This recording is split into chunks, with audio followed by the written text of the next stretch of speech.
সময়টা হচ্ছে জুমার খুতবা, খতিব যে খুতবা দেওয়ার পরে নামাজ পড়ান না, খুতবার পরে নামাজ পড়ান। খুতবা শুরু হওয়া থেকে নামাজ শেষ হওয়ার এই যে মধ্যবর্তী সময়, এই সময় দোয়া কবুল হয়। আজকে আমরা কয়জন দোয়া করেছি? ইমাম সাহেবরা, খতিব সাহেবরা দোয়া করেছেন খুতবায়। জনগণ আমরা আরবি সম্পর্কে এতটাই অজ্ঞ যে যখন ইমাম দোয়া করেন ওইটা যে দোয়া, এই দোয়ার সাথে আমিন বলতে হবে এটাও আমাদের জানা থাকে। প্রত্যেক মেম্বর থেকে আজকে বলা হয়েছে আল্লাহুম্মা আইজ আল ইসলাম ওয়াল মুসলিমিন।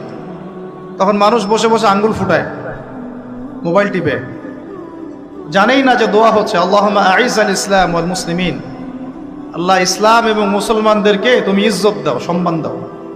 ওয়াদিল্লা শিরক ওয়াল মুশরিকিন, প্রত্যেক খতিব বলেছেন আজকে আল্লাহ তুমি মুশরিকদেরকে এবং শিরককে অপদস্থ করো।